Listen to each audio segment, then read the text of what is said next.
13 सितंबर 2023 भद्राचल में देश भर से पधारे आदिवासी समाज के भाई बहन, सोशल एक्टिविस्ट, स्टूडेंट, आप सबको मेरी तरफ से जय जोहार, आपकी जय, काडो, सेवा जोहार, नमस्कार। दोस्तों, अभी जैसा कि बाला सर ने बोला था सबसे पहले कि दुनिया के आदिवासी एक हों,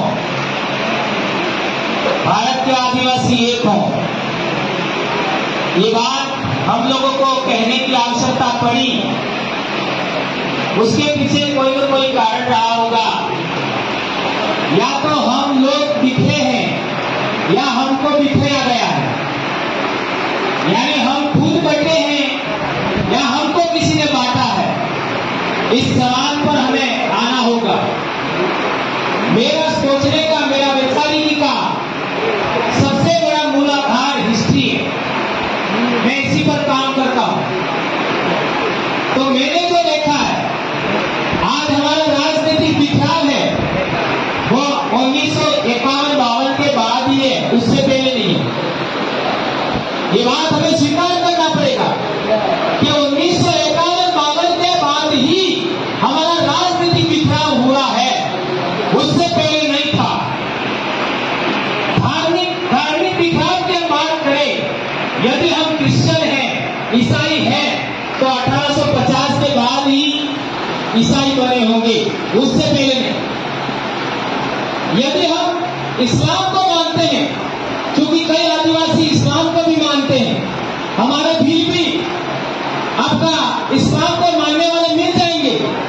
यदि वो है तो वो 712 ईस्वी के बाद ही होगा, उससे पहले नहीं, क्योंकि 712 ईस्वी के बाद में ही हमारे देश में इस्लाम आया। जहां तक हम लोग वर्ण धर्म की बात करें, आप लोगों के मन में ऐसा आएगा वर्ण धर्म कौन सा है? तो सच्चाई यह है कि हम जिसको हिंदुत्व कहते हैं, ब्राह्मणिज्म कहते हैं, वो असल में वर्ण धर्म है। उसकी हम बात करें तो 8वीं सदी के बाद ही हमारे देश में वर्ण धर्म आया है। उससे पहले हमारे देश में वर्ण धर्म नहीं था। तो आदिवासियों का इस तरीके से विभाजन हुआ, उसका हमें अच्छे तरीके से एनालिसिस करना होगा।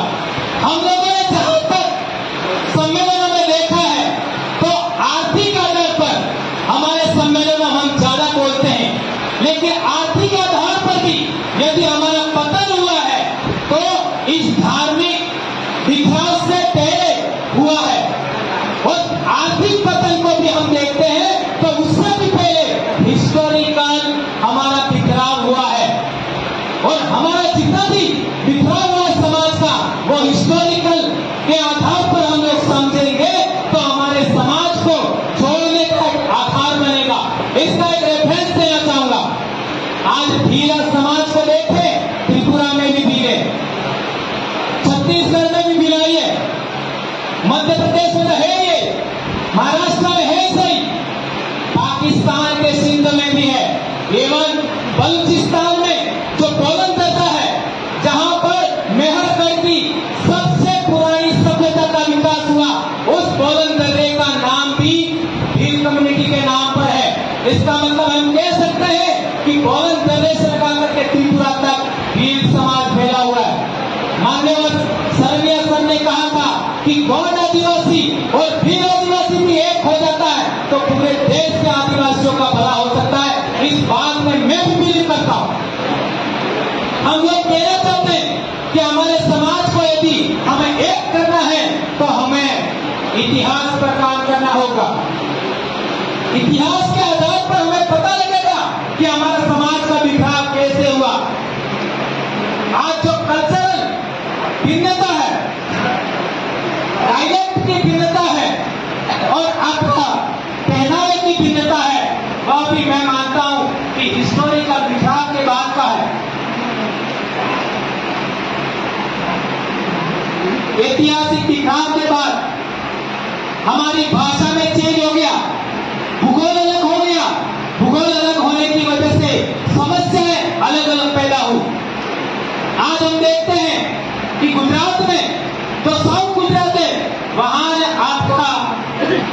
मध्य गुजरात में भी कुछ अंतर दिखेगा। हमारे राजस्थान का बात करें तो साउथ राजस्थान और आपका वेस्टर्न जो रेगिस्तानी इलाका है, हमारे जहां से भाई आए हैं, इनसे नकारात्मक से आप पूछ सकते हैं, हमारा भी काफी डिफरेंट है। तो देश भर में आदिवासियों का आपका कह सकते हैं इतनी ग्रुप भी अलग अलग है, डायलेक्ट अलग है, पहनावा अलग है, कल्चर अलग है, इसके बावजूद भी हमारा सोच एक तरीका का है। और सोच से भी बड़ी बात करता हूं, हिस्टोरिकल बिखराव हमारे उसके पीछे कारण एकमात्र रहा है, और उसका कारण है हमारा समाज जियो और जीने दो में विश्वास करता था। 5 जनवरी 2011 का सुप्रीम कोर्ट का जजमेंट कहता है इस देश का शेमफुल चैप्टर है कि इस देश के इतिहास में आदिवासियों को राक्षस दैत्य दानव कहा गया। ये मैं नहीं कह रहा, सुप्रीम कोर्ट का जजमेंट कहता है। तो हमें समझना पड़ेगा कि ये कैसे हुआ। आज की तारीख में एक भी राक्षस को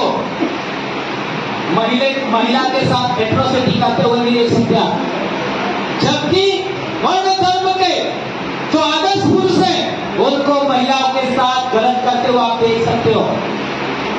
इवन ईसाई धर्म में भी देख सकते हो, इवन इस्लाम में भी देख सकते हो। इसलिए मैं कहता हूं कि भारत देश ही नहीं, पूरी दुनिया के आदिवासियों का जो मूल कल्चर था, मूल आपका नैतिक मूल्य था, सांस्कृतिक मूल्य थे, वे सभी धर्मों के बाप में ऐसा कहना चाहता हूं मैं। और एक महत्वपूर्ण बात, आदिवासियों की समाज व्यवस्था जिसको हम रिपब्लिक सोशल सिस्टम कहते हैं, डेमोक्रेटिक सोशल सिस्टम कहते हैं, वो सभी प्रकार की राजनीतिक सोच चाहे दुनिया के किसी भी कोने में हो उसका जन्म जाता है। जैसा कि मेरे बहनों ने कहा था, तमाम प्रकार की सृजन शक्ति खेती उसके लिए आदिवासी महिला जिम्मेदार है। इसी तरीके से दुनिया के आपका जितनी प्रकार की समाज व्यवस्थाएं हैं, राज व्यवस्थाएं हैं, धर्म व्यवस्थाएं हैं, उनका जन्मदाता आदिवासी है। इतनी बात मैं कहना चाहता हूं। इसी वजह से संयुक्त राष्ट्र संघ ने इस्लाम दिवस नहीं दिया, ईसाई दिवस नहीं दिया, हिंदू दिवस नहीं दिया, विश्व आदिवासी दिवस दिया। भारत देश के आदिवासियों को 2 भाषाई इलाकों में बांटा, हिंदी पट्टी और क्षेत्रीय भाषा। ये बात भी हमें समझना पड़ेगा। भील कम्युनिटी को 4 राज्यों में बांटा, मैथर, राजस्थान, गुजरात, मध्य प्रदेश और महाराष्ट्र, 2 जगह क्षेत्रीय भाषा है, 2 जगह हिंदी भाषा। एक कितना बड़ा षड्यंत्र है, इसको हमें समझना पड़ेगा। और एक महत्वपूर्ण बात राष्ट्र में कहना चाहता हूं कि हम आदिवासियों को एक होना ही पड़ेगा। हमारी कितनी भी कमियां खामियां होगी, मैं जैसा कि भाई कह रहे थे, हमें पार्टी भी बनाना चाहिए। इस लाइन पर मैं कहना चाहता हूं, 75 साल में पार्टियों को ने आज तक हमको सिलेक्शन का पावर नहीं दिया, इलेक्शन का पावर दिया, लेकिन हमारा नेता कौन होगा उसका सिलेक्शन का पावर नहीं दिया।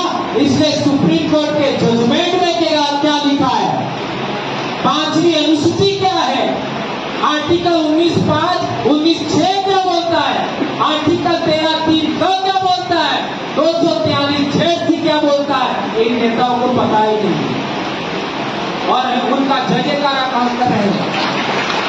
योग्यतम आदमी वहां जाना चाहिए। इसलिए आदिवासियों का कौन सा लीडर 47 सांसदों में जगह बनाए, क्योंकि 47 आदिवासी सांसद है, उनमें जगह कौन बनाए। वो 487 आदिवासी विधायक है, उनमें सिलेक्शन किसका हो, इसके लिए आदिवासी सिलेक्शन प्रणाली बनाना होगा। और उसके लिए मैं कहना चाहता हूं, उस विधानसभा, उस लोकसभा के जो लोग वोटर्स हैं, वे ही पता लगाए, वे ही तय करें कि हमारा नेता कौन हो। इतना बड़ा सिलेक्शन प्रणाली हम लोगों ने बनाया है और ये काम आप लोग भी देश भर के लोग करेंगे, इसी आशा और विश्वास के साथ मैं अपनी बात समाप्त करता हूं। जय आदिवासी, जय जोहार, जय भारत।